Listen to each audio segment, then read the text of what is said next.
I needed to get this off my chest because I've been feeling really weird about this whole situation. My girlfriend Sylvia, 23F, and I, 23M, have been together for 3 years after meeting in our sophomore year of college. We clicked instantly during a campus LGBTQ+ club meeting where we were both volunteering. Sylvia was this vibrant, outgoing person who could light up any room, while I was more reserved. We balanced each other perfectly. Sylvia had always been open about being a casual smoker. She enjoyed smoking weed with friends on weekends or after particularly stressful days.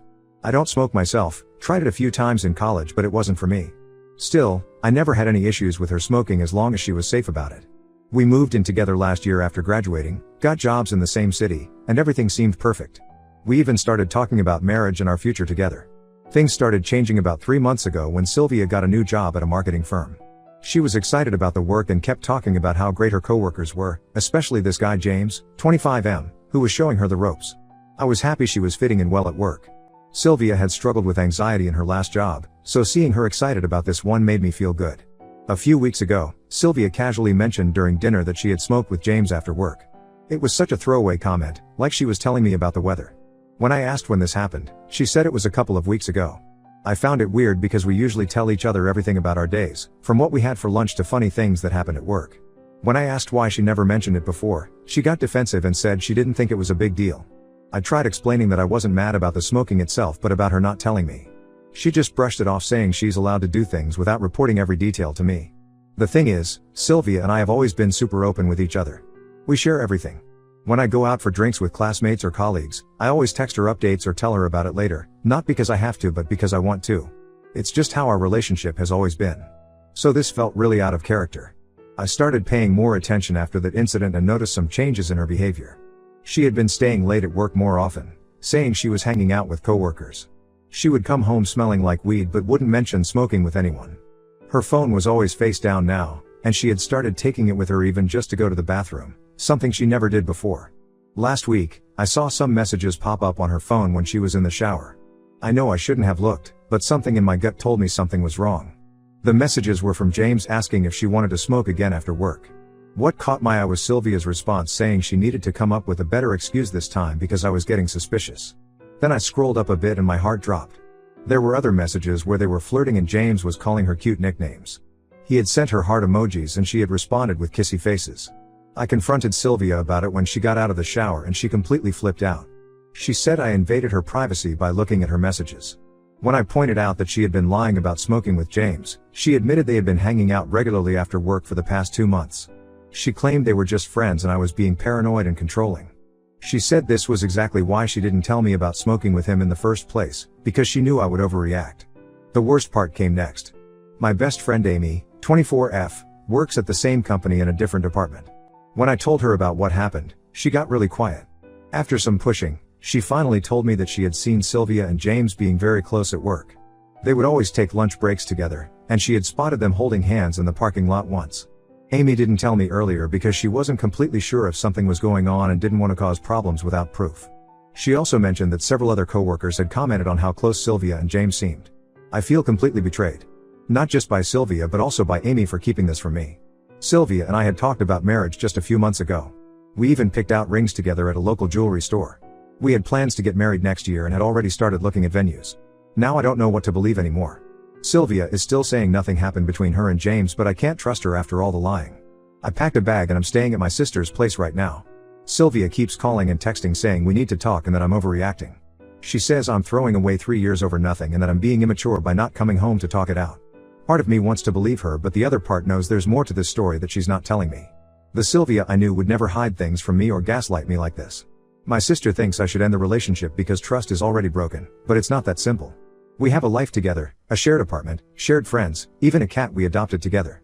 Plus, I still love her despite everything. I don't know what to do next. I'll write a more detailed version of Update 1 while keeping the same narrative flow and emotional impact. Update 1. It's been 2 weeks since my last post and things have gotten even messier. After staying at my sister's for a few days, Sylvia kept bombarding me with messages saying we needed to talk in person. She said texts and calls weren't enough to explain everything, and she wanted to clear the air. My sister advised against meeting her, saying Sylvia just wanted to manipulate me more, but I needed answers. We agreed to meet at a coffee shop, neutral territory where we used to have dates when we first started seeing each other. Sylvia looked terrible, like she hadn't been sleeping well. Part of me felt bad for her, but then I remembered all the lies. After some small talk and awkward silence, she finally admitted that she and James had kissed once while they were high. She swore it didn't go further than that.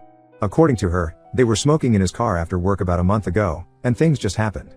She said she regretted it immediately and that's why she didn't tell me. She didn't want to hurt me over what she claimed was a one-time mistake. I was trying to process this new information when she dropped another bombshell. She said the reason she had been spending so much time with James was that he was going through a rough divorce and needed someone to talk to. She painted herself as this supportive friend who got too close while trying to help someone in pain. It was such a perfect story, almost too perfect. The next day, Amy reached out again. She had been feeling guilty about not telling me everything earlier and couldn't keep quiet anymore. What she told me made me realize just how deep Sylvia's lies went. Apparently, Sylvia and James had been spotted making out in his car multiple times in the office parking lot, not just once like she claimed. Other coworkers had seen them getting coffee together before work, taking long lunch breaks, and leaving together almost every evening. The worst part? Sylvia had been telling people at work that we were in an open relationship. She had apparently told everyone that I was completely fine with her seeing other people and that we had a modern, progressive relationship. Some coworkers even thought I was cool with everything because Sylvia would occasionally mention plans with James in front of others while texting me about working late. When I confronted Sylvia with this new information, she finally broke down. The smoking sessions were never just about smoking, they were excuses to spend time with James. They had been sleeping together for the past 3 months, pretty much since she started the new job. She admitted she developed feelings for him right away but didn't know how to end things with me because our lives were so intertwined. Then came the most shocking revelation. Sylvia had already moved some of her clothes and personal items to James's apartment. She had been slowly moving things out when I was at work, preparing for an eventual breakup. The only reason she hadn't left yet was because of her sister's wedding next month. She didn't want to cause family drama before the big day, so she was planning to wait until after the wedding to tell me everything. I asked her about all the wedding venues we had looked at together, the rings we had picked, the future we had planned. She just cried and said she got carried away with the planning because she didn't want to hurt me. All those times we talked about our future together, she was already planning her exit. I'm devastated but also angry. Not just at Sylvia but at myself for being so blind. All the signs were there, the late nights, the secretive behavior, the sudden protectiveness of her phone, the way she stopped sharing details about her day. I just didn't want to see them. I kept making excuses for her behavior, telling myself she was just busy with the new job or stressed about work. My sister was right, Sylvia just wanted to meet so she could control the narrative. She only admitted to things I could prove and tried to minimize everything else. If Amy hadn't come forward with the whole truth, I might have actually believed Sylvia's story about one drunken kiss and supporting a friend through divorce. I'm back at my sister's place now, and this time I'm not going back. Sylvia keeps sending messages saying she knows she messed up but that she still loves me and maybe we can work things out after some time apart. She even suggested couples counseling. But how do you come back from months of lying and cheating? How do you trust someone who could look you in the eye and plan a wedding while sleeping with someone else? The hardest part is facing our shared friends and family. Some of them think I should give her another chance because everyone makes mistakes. They don't understand that this wasn't just a mistake, it was months of calculated deception. Every time she came home late, every text about working overtime, every kiss goodbye in the morning, it was all part of the lie. I've started looking for my own apartment. I can't go back to our shared place, too many memories, too much pain. My sister says I can stay with her as long as I need, but I need to start fresh somewhere new. Somewhere without reminders of Sylvia and our life together. Update 2: It's been 2 months since everything blew up and my life has changed completely. After our last confrontation, Sylvia moved out while I was at work one day. I came home to find half our apartment empty. She had taken all her things, including some items we had bought together. She left her key on the kitchen counter with a letter saying she was sorry but she and James were going to try having a real relationship. In the letter, she also revealed something that made my blood boil. She had told her family and friends that we broke up because I was controlling and paranoid. She claimed I had been checking her phone constantly, tracking her location, and forbidding her from having male friends. None of this was true, but she needed a way to explain our sudden breakup without admitting to her affair. Her story spread quickly through our social circle. Her sister, who was always close to both of us, has been posting passive-aggressive comments about toxic relationships and emotional abuse on social media. Several mutual friends have unfollowed me and stopped responding to my messages. Even some of my own friends seemed unsure about what to believe. The most painful part was losing Amy's friendship. After telling me about Sylvia and James, she stopped talking to me completely. She said she felt too guilty about keeping their secret initially and that being around me reminded her of her own role in everything. I understand her feelings, but it hurts to lose my best friend on top of everything else. Yesterday brought another twist to this whole mess. I ran into James's ex-wife Lisa at a coffee shop. I almost left when I recognized her from photos, but she approached me first. She had heard about me from their mutual friends and wanted to talk. What she told me made everything make more sense. Apparently, this wasn't the first time James had done this. He has a pattern of pursuing women in relationships, especially at work. Lisa told me he did the same thing to her, started as friendly smoke sessions after work, then emotional support during tough times, and eventually turned into an affair. When she found out about him and Sylvia, she wasn't even surprised. According to Lisa, James loves the chase and the secrecy but gets bored once the relationship becomes real. She gave him 3 years of her life before finding out about his multiple affairs with coworkers. Sylvia wasn't special, she was just his latest target. When I told Lisa about Sylvia moving in with him, she actually laughed and said to give it 3 months tops.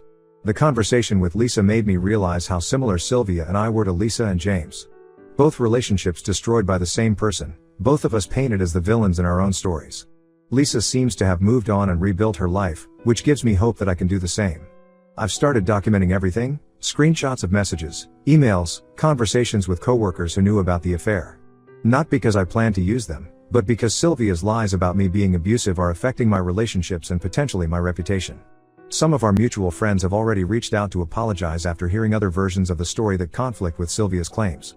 The apartment feels empty now, even though I've rearranged everything and removed all traces of Sylvia. Her cat, the one we adopted together, clearly misses her. He keeps sitting by the door at the time she used to come home. I considered letting her take him, but he's registered under my name and I couldn't bear to lose him too. The hardest part is running into people who don't know what happened. Just last week, our old neighbor asked when Sylvia and I were finally getting married.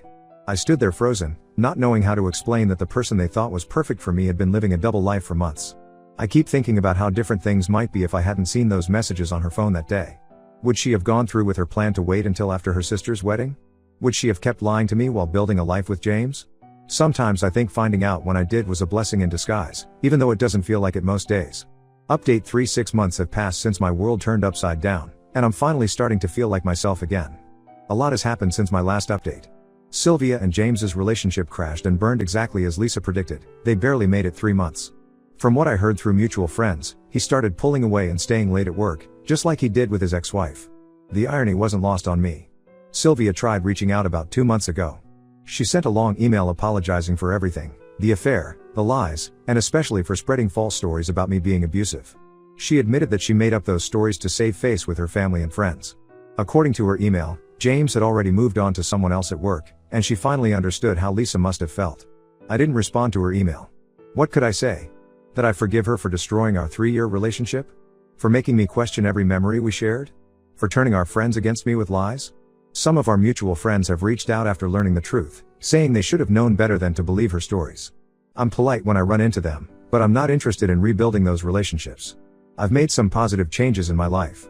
I got a promotion at work and used the salary increase to move to a new apartment in a different part of town. It's smaller than our old place, but it's mine, and there are no memories of Sylvia here.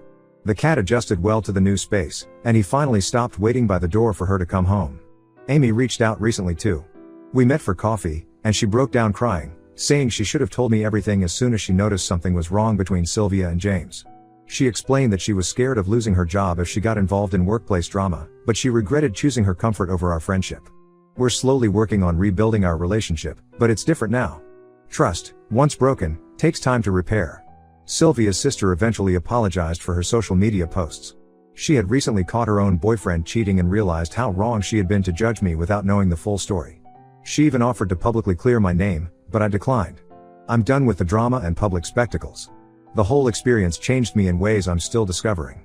I'm more cautious now, but not bitter.